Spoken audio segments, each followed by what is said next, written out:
మిత్రులందరికీ స్వాగతం. నా పేరు పద్మావతి.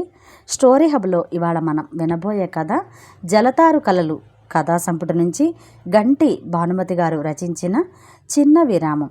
ఒక చక్కని కథను వినేద్దామండి.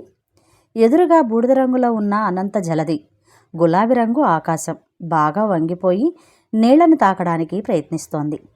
తీరాన్ని కొట్టేస్తున్న అలలు, తీరాన్ని స్పృశించి విరిగిపోతున్న అలలు, నిశ్చింత నిర్భీతి ఆశ నిండిన ప్రభాత సమయంలో గాలి పాడుతున్న ఉషోదయ గీతం, బొచ్చుకుక్క పిల్లల్లాగా కాళ్ళను చుట్టేస్తున్న అలలు నరసాపురం లేసుల్లాగా మారి వంపులు పోతున్నాయి. తరంగాల తుళ్ళింతలు. ఇంతేనటే సముద్రం ఎంతో అనుకుంటే ఎంకిపాట పాడాలనిపించే వాతావరణం హాయిగా అనిపించింది మనసుకు. ఇన్నాళ్ళు ఇక్కడికి రాలేకపోయినందుకు క్షమించమన్నాను. ఇన్నాళ్ళు అనుభూతులకే పరిమితమైన జీవితాన్ని గడిపిన వాళ్ళం. అందుకే విషాదం లోతు ఇది ఏం తెలియవు. జీవితంలో విషాదం అనేది ఏడుపుగొట్టు విషయం కాదు. మనని మనం తెలుసుకోగలిగితే అందులోనే బ్రహ్మానందం ఉంటుంది అని ఇక్కడికి వచ్చాక అర్థమవుతోంది. గాలి కూడా సరిగ్గా పీల్చుకోలేని ఉద్యోగాల్లో ఉన్నవాళ్ళం. ఇలా పెద్దగా అలవాటు లేని మేం ఈ సముద్ర తీరానికి తీరిగ్గా ఎందుకు వచ్చామో కారణం చెప్పాలి. రాజాల్లాగా రోజులు గడిపిన మేము జీవితంలోని మరోవైపుకి బలవంతంగా తోసేయబడ్డాం. టేక్ ఇట్ ఈజీ పాలసీ వెనుక ఉన్న అసహనం ఒక్కసారిగా బయటపడింది. డబ్బు ఇబ్బంది అంటే ఏంటో, సర్దుకోవడం అంటే ఏంటో తెలుసుకోవాల్సి వచ్చింది. ఓ 2 నెలలు ఏదో సర్దుకున్నాం. బంగారం అమ్మేశాం. మరో 3 నెలలు సాయం పట్టచ్చు. కానీ ఆ తర్వాత ఎలా? అదే మా ప్రశ్న. రోజు రోజుకి ఆ ప్రశ్న భయం వేసేలా పెద్దగా అయిపోతూ ముందుకు వస్తోంది. అప్పులు ఎక్కువైపోయాయి. ఈఎంఐలు ఎలా కట్టాలో తలలు బద్దలు కొట్టుకుంటున్నాం. ఏం చేయాలో తెలియక, ఏమీ తోచక ఇంత చదువు చదివి ఖాళీగా కూర్చున్నాం అన్న బాధ, ఒత్తిడి, డిప్రెషన్ ఎక్కువై ఒకసారి ఆత్మహత్య చేసుకుంటే అన్న ఆలోచనతో సముద్రం దగ్గరికి వచ్చాను. కానీ అసలు సముద్రం దగ్గరికి ఎందుకు వచ్చానో మర్చిపోయాను. అలా గంటలు గంటలు సముద్రాన్ని చూస్తున్న కొద్దీ నేను కొత్తగా మారిపోయి మరో నేనుగా అయినట్లుగా ఆశ్చర్యంగా అనిపించింది. సముద్రం ప్రకృతి ప్రసాదించిన పాఠాలు నేర్పే గురువు.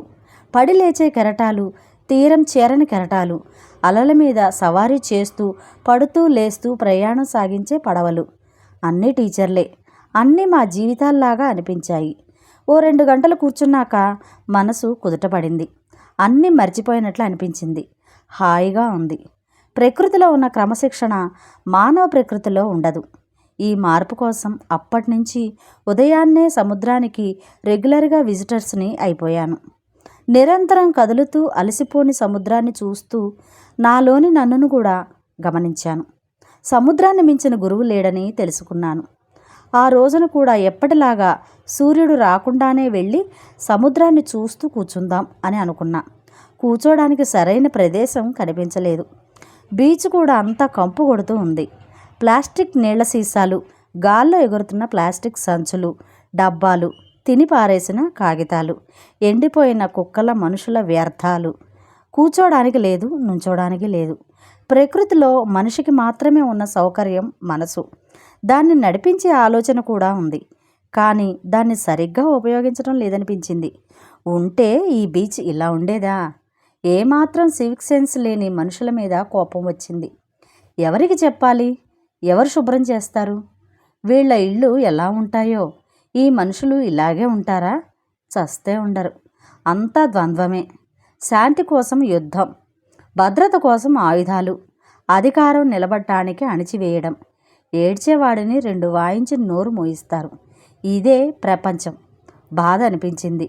ఆ రోజుకి కాసేపు నుంచున్నాను. అప్పుడే చూశాను ఆ ఇద్దరిని. గళ్ళ బర్ముడా టీషర్ట్లో ఉన్నారు. చాచా, రోజు రోజుకి బీచ్ని అసహ్యంగా చేస్తున్నారు. కాసేపు కూర్చుందామంటే సరైన స్థలం ఉండడం లేదు అంటూ నా వైపు చూశారు. నేను కూడా అవునండి అన్నాను. ఓ 2 రోజులు గడిచాయి. ఎవరూ వచ్చి శుభ్రం చేస్తున్నట్టు లేదు. ఎవరో చేయాలని ఎందుకు, మనమే ఎందుకు ఏదో చేయాల్సిందే అని అనుకున్నాం. ఏం చేయాలో ఆలోచించాం. మొదట్లో బీచ్లో పారేసిన ప్లాస్టిక్ సీసాలు, గ్లాసులు, జ్యూస్ డబ్బాలు, డిస్పోజబుల్ ప్లేట్లు ఏరి పెద్ద పెద్ద సంచుల్లో వేసి శుభ్రం చేస్తే బాగుంటుందనిపించింది. ఇలాగే చేయాలని కూడా అనుకున్నాం. అలా శుభ్రం చేయడానికి ఏం కావాలో ఎలా చేయాలో ప్లాన్ చేసాం. అన్నీ సమకూర్చుకున్నాం. మొదట్లో తీరం మాత్రమే అనుకున్నాం. కానీ తీరానికి సముద్రంలోంచి కొట్టుకొచ్చే వాటిని చూశాక ఇవి కూడా తీసేయాలి అనుకున్నాం. పైకి మాత్రమే చేద్దాం, కానీ కొట్టుకొచ్చేవి బురదతో తడిసి ఉంటున్నాయి. మా డ్రెస్సులు కూడా మార్చుకున్నాం. బర్ముడా లాంటి లాగులతో మిషన్ మొదలుపెట్టాం. ముందు బీచ్లో మాకు వీలైనంత మేర చేసేవాళ్ళం. ఆ తరువాత సముద్రంలోకి వెళ్ళి వ్యర్థాలు తీయడం మొదలుపెట్టాం. ఆ వ్యర్థాలకు అంతు పొంతు లేకుండా వస్తూనే ఉన్నాయి. వాటిని చూస్తే ఆశ్చర్యమేసింది. సముద్రం అంటే ఓ పెద్ద డస్ట్బిన్ అనుకున్నారా? ఇంతవరకు సముద్రంలోంచి కొన్ని వందల కిలోల ప్లాస్టిక్ వ్యర్థాలని తీసాం. ప్లాస్టిక్ ఒక్కటే కాదు, వదిలేసిన పారేసిన బట్టలు, పాలిథిన్ సంచులు, ఖాళీ సిమెంట్ సంచులు, గిన్నెలు, నూనె ప్యాకెట్లు, రవ్వ, పిండి ప్యాకెట్లు, ఇంకా ఎన్నెన్నో తీసాం. కొన్ని టన్నుల వ్యర్థాలు తీసినా ఇంకా లోపల కొన్ని వేల కిలోల చెత్త సముద్రం అడుగున ఉందనిపిస్తోంది. అది ఎప్పటి నుంచో ఎన్నో ఏళ్ల నుంచి ఉంది. ఎన్నిసార్లు తీస్తే మా సముద్ర తీరం స్వచ్ఛం అయ్యేను. అందుకే మా ఈ మిషన్ నిరంతరం అని మాకు అర్థమైంది. ఈ మధ్యలో ఎన్ని అడ్డంకులు వచ్చినా మేం మా మిషన్ని ఆపదలుచుకోలేదు. మా ముఖ్య ఉద్దేశం చెత్తని తీయడం, మా సముద్ర తీరాన్ని శుభ్రంగా ఉంచటం. ఈ ప్రపంచంలో జరిగే ఆఖరి పోరాటం మనిషికి ప్రకృతికి నడుమ అని ఎవరో ఓ మేధావి అన్నాడు. అదే నిజమైతే మిగిలేది ప్రళయమే. అంతవరకు రానియకూడదు. అందుకని మా మిషన్ కొనసాగిస్తూనే వచ్చాం. ఒక్కొక్కసారి మనిషిలో మిగిలిపోయిన అనేక ఆదిమ లక్షణాలకి ప్రతిబింబం భయంకరంగా కనిపించేది. అలల హోరులో అణగారిపోయిన ఆర్తనాదాలు కలిసిపోయేవి.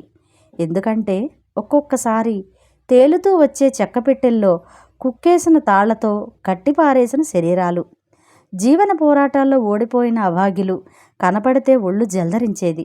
ముట్టుకోవడానికి తీయడానికి మనసు ఒప్పుకునేది కాదు. మనిషి చివర్లో కలిసిపోయేది పంచభూతాల్లోకే. పంచభూతాల్లో నీరు కూడా ఒకటి. అందుకని వాటి జోలికి వెళ్ళేవాళ్ళం కాదు. ఇప్పుడు మేము సముద్రం లోపలికి వెళితే అక్కడ ఎలాంటి చెత్త ఉంటుందో ఊహకి కూడా అందడం లేదు. అయినా వెళ్తే కదా తెలిసేది. ఇది చూస్తే మా ఊరి సముద్రం రుణం కాస్త తీర్చుకున్నట్లుగా మాకు అనిపిస్తుంది. బాధ్యత గల పౌరుల్లా మా సముద్రానికి మేము పన్ను కట్టినట్లు అనుకుంటాం. అదొక్కటేనా? సముద్రంలో ఉండే ప్రాణికోటికి, జీవకోటికి కాస్త సాయం చేసినట్లు అవుతుంది. దానికి సముద్రంలోకి దూకాలి. దూకడం అంటే ఆషామాషి కాదు, సాహసం చేయాలి. అలా దూకి నీళ్ల కింద ఉన్న మరో ప్రపంచం ఎంత మలినమైందో తెలుసుకోవాలి. అలా దూకారు కాబట్టి సముద్రం మీద వెళ్ళిన వాళ్ళు ఎన్నో అద్భుతాలను చూశారు. కొలంబస్ అమెరికాని కనుక్కోగలిగేవాడా? గాలివర్ మరుగుజ్జుల దేశానికి వెళ్ళేవాడా? సింధుబాదు ఎన్నో దీవుల్ని నిధులని చూశాడు. సముద్రం అనగానే ముందు గుర్తుకొచ్చేది pirates of Caribbean, world harbour, Spanish armada, Titanic, రెండో ప్రపంచ యుద్ధాలు, అలెగ్జాండర్ పురుషోత్తముడు, జీలం నది సాహసాలు గుర్తొస్తాయి. ఇంకా ఇలా ఎన్నో గుర్తొస్తాయి. ఎక్కువ దూరం వెళ్ళకూడదు కాబట్టి తీరానికి దగ్గరగానే ఈత కొట్టి చూడాలని అనుకున్నాం. అనుకున్నట్టే దూకాం. ఒక్కసారి ప్రపంచం మారిపోయింది. చూడని ప్రపంచం, కింద నల్ల ప్రపంచం, నిశ్శబ్ద ప్రపంచం. నీళ్లు ఎంతో చల్లగా, స్వచ్ఛంగా, శుభ్రంగా ఉన్నాయి. ఈ ప్రపంచం చూడడం నాకిది మొదటిసారి కాదు. అయినా ప్రతిసారి కొత్తగా వింతగా కనిపిస్తూ ఉంటుంది. నీటి మొక్కలు కదలకుండా ఉన్న ఏవో నీటి ప్రాణులు, పెద్ద పెద్ద ఆల్చిప్పలు స్పష్టంగా కనిపిస్తున్నాయి. అప్పుడప్పుడు నన్ను రాసుకుంటూ రంగురంగుల చేపలు గుంపులుగా హడావుడిగా వెళ్ళిపోతున్నాయి. అవే కాదు, ఎన్నో రకాల జీవులు, చిన్న పెద్ద ఉన్న అందమైన ప్రపంచం. ఎవరి జీవితం వారిది. ఒకరినొకరు కొట్టుకోకుండా, ఎదురొచ్చినా తిట్టుకోకుండా, పక్కకి తప్పుకుంటూ ఎవరి దారిన వాళ్ళు వెళ్ళిపోతున్నారు. ఈ సముద్రం ఏ ఒక్కరి సొత్తు కాదు, మనందరిది. మనందరికీ దీని మీద హక్కుందన్నట్లుగా ఉంది అన్నట్లుగా ఉన్నారు. ఇది కూడా సముద్రం నేర్పిస్తున్న పాఠం. నాకు తెలియకుండా దూరం వెళ్ళిపోయాను. ఏదో మాయాలోకల్లా ఉంది. అంత నిశ్శబ్దంలో ఏదో హర్రర్ సినిమాలోలా ఏదో జాగ్రత్తగా ఊపిరి పీల్చుకుంటూ ఎన్నింటినో తప్పించుకుంటూ ఈదుకుంటూ ముందుకు వెళ్ళాను. ఊపిరి కష్టం అనిపిస్తోంది. నేను ఏ వైపు నుంచి వచ్చానో గుర్తుపట్టలేకపోతున్నాను. నా నరాల్లోంచి వస్తున్న భయం నా ఊపిరిని తగ్గించేస్తోంది. ఏ వైపుకు వెళ్ళినా ఏదో ఒకటి అడ్డొస్తోంది. పైకి వచ్చినా తీరం కనిపించటం లేదు. ఎటువైపు వెళ్ళాలో, ఎలా బయటికి వెళ్ళడం తెలియడం లేదు. అలసిపోతున్నాను. పైకి వచ్చి గాలి పీలుస్తున్నా ఉక్కిరిబిక్కిరి అవుతున్నాను. ఇప్పుడు నా ఊపిరితిత్తుల్లో ఉన్న గాలి సరిపోతుందా? అంతవరకు ఏం చేయాలి? నీళ్ళని, గాలిని నా లోపలికి పంపడం. కానీ నీళ్ళల్లోని గాలి కూడా, అది కూడా కొద్ది నిమిషాలు మాత్రమే వస్తుంది. ఆ తర్వాత నాకు మిగిలేది విశ్రాంతి. ఇది ఎలాంటి ఆలోచన? అయిపోయింది. నా జీవితం కొద్ది నిమిషాలు మాత్రమే. అవి కూడా కరిగిపోతున్నట్లు ఉన్నాయి. ఏం జరుగుతుందో తెలిసే లోపే అంతా అయిపోవచ్చు. నేను ఎంతో గొప్పగా జీవించాలని అనుకున్నాను. ఎన్నో చేయాలనుకున్నాను. కానీ ఈ క్షణాన జీవితం అయిపోతుంది అనిపిస్తుంది. ఇప్పుడు నేను చేస్తున్నది స్పానిష్, ఇంగ్లీష్ అర్మడా లాంటి యుద్ధం కాకపోవచ్చు. అలెగ్జాండర్ పురుషోత్తముడితో జీలం దగ్గర చేసిన పోరాటం లాంటిది కాకపోవచ్చు. కానీ ఇది యుద్ధమే, పోరాటమే. జీవితంతో పోరాటం. పైకి తేలాను. తీరం కనిపించింది. ఎవరో ఈతగాళ్ళు నా వైపు వచ్చారు. జీవితం అయిపోలేదు. అవరోధాలు ఎన్ని ఎదురైనా ఆరంభించిన పనిని పూర్తి చేసిన వాడే ఉత్తముడట. అందుకని సముద్రం లోపల కన్నా బయటి వ్యర్థాలు తీయడం మంచిదనిపించింది. నేను చేయగలిగే పని కన్నా చేయలేని పని తెలుసుకోవడం మంచిది. రోజు మేము చేస్తున్నది కొంతమంది కాలేజీ పిల్లలు చూస్తూ వాళ్ళు కూడా ఓ చెయ్యి వేస్తామన్నారు. అంతకన్నా కావాల్సింది ఏముంది అనిపించింది. బేసిక్గా ఏం కావాలో, ఏం తెచ్చుకోవాలో చెప్పాం. బూట్లు, చేతికి రబ్బర్ తొడుగులు కొనుక్కున్నాం. కాలేజీ పిల్లలు కూడా ఉత్సాహంగా మాకు సాయం చేయడానికి వచ్చారు. వాళ్ళు కూడా రక్షణ బూట్లు, గ్లౌస్ తెచ్చుకున్నారు.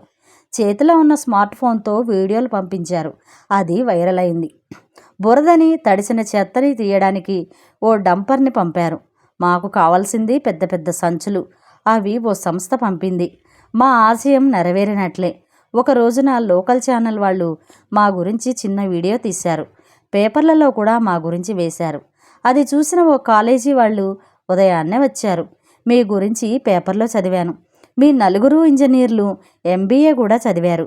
అయితే ప్రస్తుతం మీరు నిరుద్యోగులుగా ఖాళీగా ఉన్నారు అని తెలిసింది. మా స్కూల్లో పిల్లలకి ఆన్లైన్లో పాఠాలు చెప్పడంలో సాయం చేయగలరా? మీ పాత జీతాలు సమానంగా ఇవ్వలేం, కానీ జీతం ఎంతో కొంత ఇవ్వగలం. కాలేజీ వదిలి చాలా ఏళ్ళయింది కాబట్టి మీరు కష్టపడాలి.